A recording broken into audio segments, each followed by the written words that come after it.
Hello everyone, this is Teacher Harold, your junior high school math teacher. And let us have the continuation of the discussion about the laws of exponent.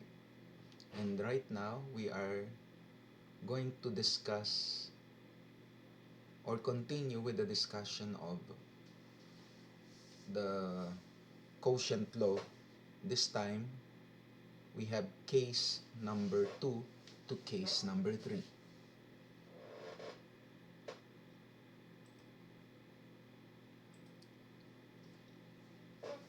Okay, so let us now continue with this discussion about the laws of exponent, and this time uh, we will have the continuation of the discussion about the quotient law, but this time we will consider the next case. Let us have this set of examples with solutions. Suppose we have 7 to the 4th to be divided by 7 to the 6th.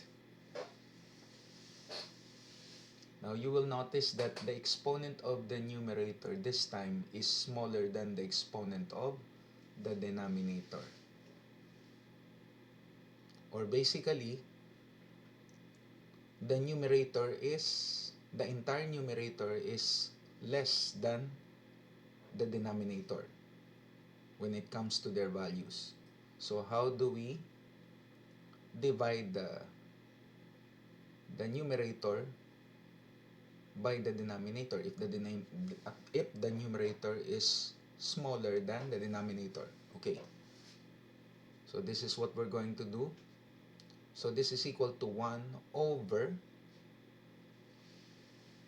7 raised to the difference of 6 and 4. So basically, we have the numerator, which is 1, over the common base, which is 7, raised to the difference between 6 and 4. So this is 6 minus 4. So at this point, we take the exponent of the denominator to be the minuend, followed by the subtrahend, which is the exponent of the numerator. And if we're going to simplify further this part right here, we have what?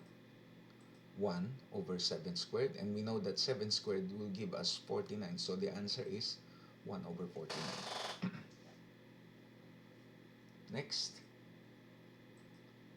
let us take the second item under number 3. W to the 4th over W to the 7th.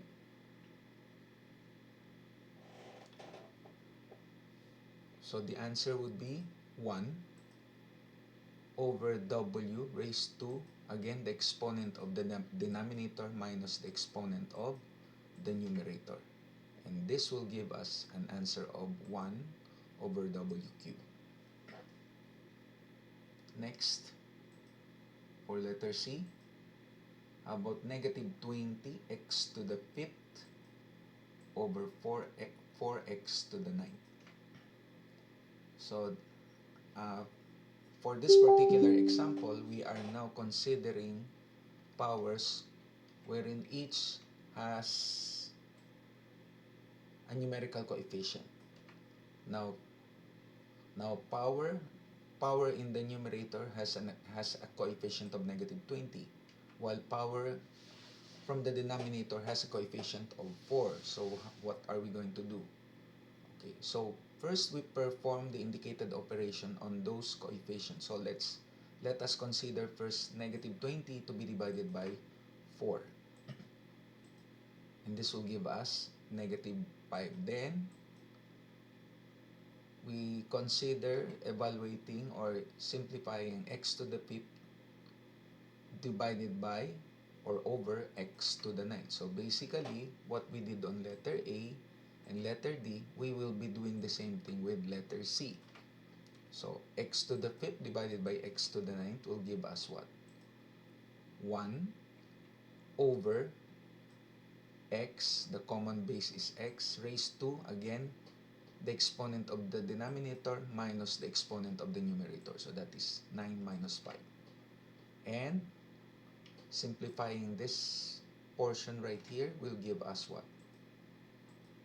Okay, so we have here negative 5 times 1. That will give you negative 5 over x raised to 9 minus 5 will give us 4. So the answer is negative of 5 over x to the 4. And this is your answer. Next, letter D. About this one, 21m to the 4th n cube over 28n to the 5th m to the 7th. Okay, to answer this item right here, again, we simplify first the coefficients by reducing 21 over 28 to its simplest form. So basically, we take the common factor of these two, and we know that the common factor is what? 7. So 21 divided by 7 will give us 3. 28 divided by 7 will give us 4. Then followed by m to the 4th divided by m to the 7. Not this one because they are not similar, or they don't have the same letter. Okay? So ito yung i-divide nyo at ito rin. Yun. So, let us take m first. Copy the common base m, then raise to what? 7 minus 4. Okay? Followed by n raised to 5 minus 3. Again, the numerator is 1. And then simplifying this further. Okay, 3 times 1, we know that is 3. Or 3/4 of, okay, so yung sa loob ng parenthesis is simplify muna natin. Now, when it comes to the denominator, m raised to 7 minus 4 will give us m cubed. Then n raised to 5 minus 3 is n squared. And then simplifying this further, we have, okay, 3 times 1, we know that is 3. Then 4 m cubed n squared. And this is your answer. Okay. Now, from this examples in letter A to letter B, from letter A to letter D, we just use another law of exponent. And this law is, again, we call it the quotient law, but this time, the quotient law is under case number 2. Okay, so what is this case number 2? So, a to the m divided by a to the n will give us n, 1, over the common base a raised to the exponent of the denominator minus the exponent of the numerator. Okay, so this is actually under case number 2. Why? Because, again, the exponent of the denominator is greater than the exponent of the numerator. So in this case, if now this law can only be applied if the value of m, or the exponent of the numerator, is less than the exponent of the denominator. And again, your a from the denominator must not be equal to 0. And this is still considered the quotient law, but under case number 2. So if we're going to recall case number 1, that is also a quotient law, but when it comes to this condition, m is greater than n. Yun yung case 1. Pero dito, case 2, m is less than n. Okay. So basically, ito yung ginamit natin na law para masagutan yung letter A, B to letter D. Okay? If you don't have any question, we now proceed to the next slide.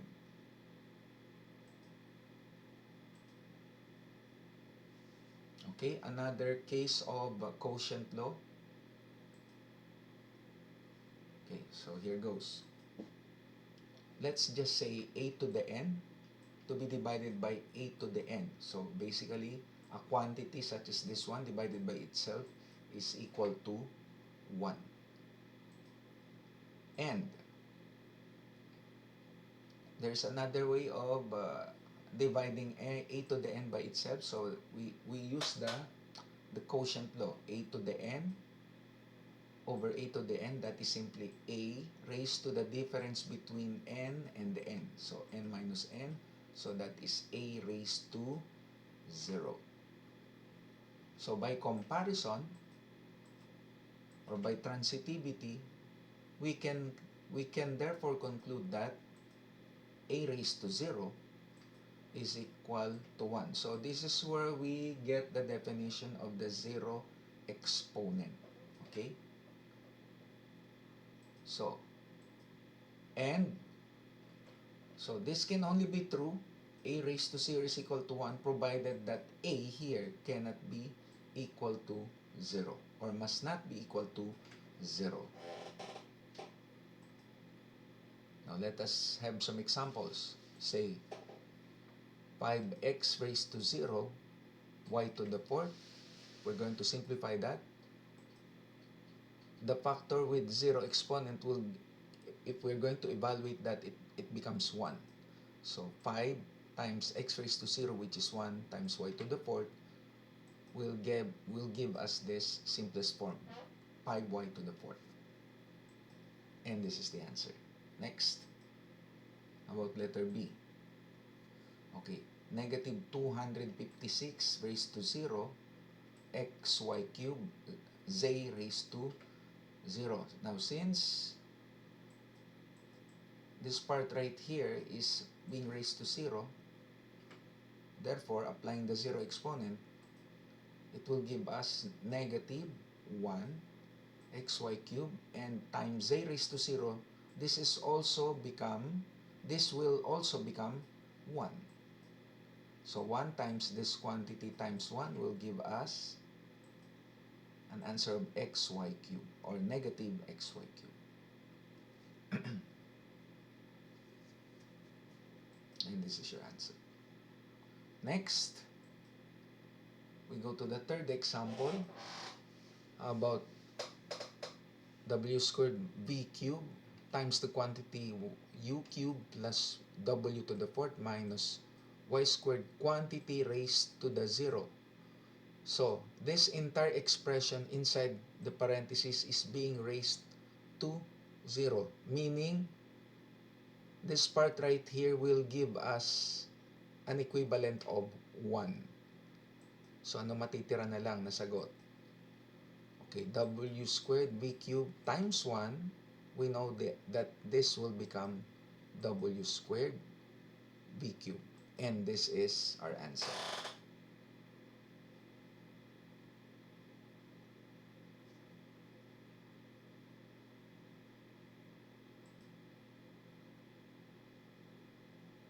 And from this 3 examples, each one of them, we apply another law of exponent. And that law is what? Okay. This is actually a quotient law under case number 3. So, a to the m divided by a to the n is equal to 1. Bakit naging 1 yan? Simply because the condition is the exponent of the numerator is actually equal to the exponent of the denominator. And a from the denominator is not equal to 0. And we call it the quotient law, case number 3. Wherein dito nanggaling yung definition ng zero exponent. Or this is where we get the rule of zero exponent. Okay? Yan.